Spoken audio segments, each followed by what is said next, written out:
Society, as we know it today, seems to depend on, if not entirely thrive, on conflict. If you look at history as it's recorded, it's largely the history of conflicts of interest between different nations, different ideologies, different religions. And if you look at all of our mediums of entertainment,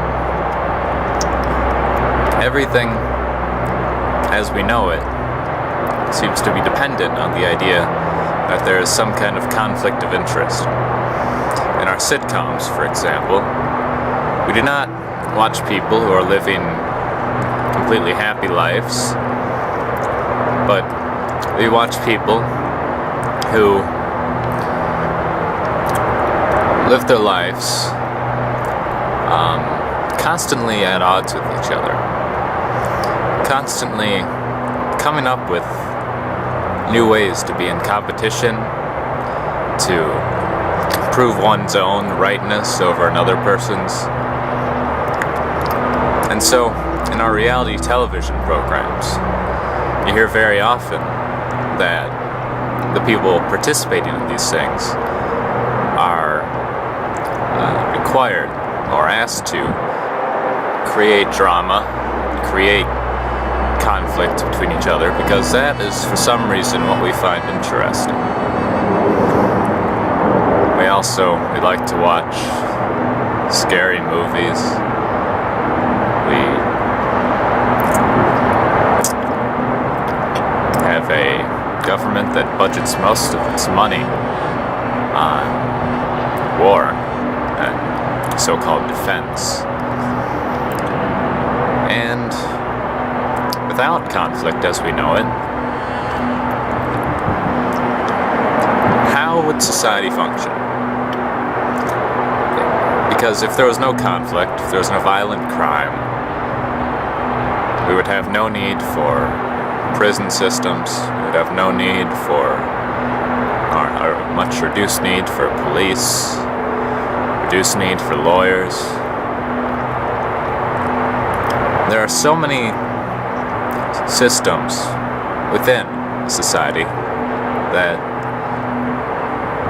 need conflict, and without it, they become completely obsolete.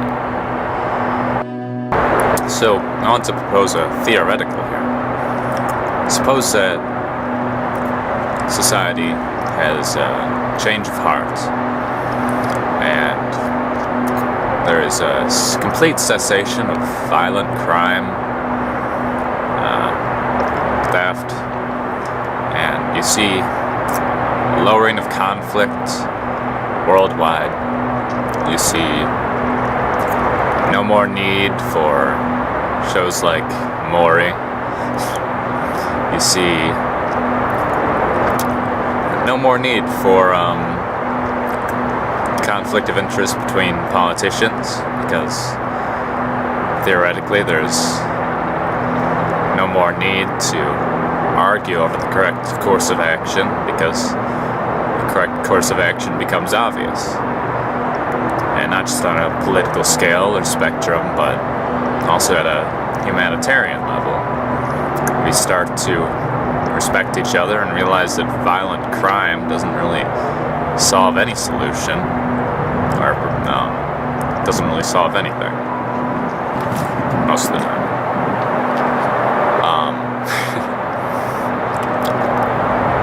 So, what does this then do in this ideal? Because this is the ideal, you know. What a policeman should want is that he can go out and he doesn't need to arrest anyone. What a lawyer should want is that he doesn't need to defend anyone, because no one needs to be defended, because no one is, committing any crimes or feels any inclination to do something to harm other people. Shouldn't this be the ideal? I mean, obviously yes. But the question has to be asked, what then happens to all these professions that are dependent on the idea of conflict and dependent on crime. You see, the paradox of society is that it cannot function in its ideal state. If it were to achieve its ideals, then it would have to change completely. So this is opening up a lot of doors for new ideas of how you can allocate the necessary resources to people if they're not working. A lot of people like the idea of a basic income, something that is paid to anyone regardless of whether they're working or not. And I do think that may be a step in the right direction. I mean, given how things are working right now, it doesn't seem at all likely or possible to me that things will remain the way that they are. If technology continues to progress, if humanity is able to embrace some sort of sense of ethics, then things as we know them have to change. So I'm not really proposing any course of action right now, but as I see it in popular media today, there's no one asking the important questions that I think really need to be asked, which are, where are we coming from? Where are we going?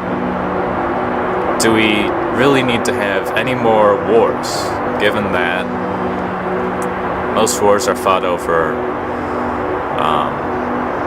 acquisition of resources or land? There would be no reason if everyone's needs are met. So we shouldn't make the assumption that we ever need to have another war, really. Nor should we make the assumption that everyone needs to be working a job, because that assumption is going to inevitably come into a lot of conflict with itself. Because, as is made obvious by the fact that prison systems and police would be made mostly obsolete if there's no conflict in the world. And many jobs today are starting to become replaced by technology. So, as long as we're attached to the idea that everyone has to be working, that things are going to function in the future just as they have in the past, and as long as we're not open to alternative ideas, then I think that things are going to get progressively worse.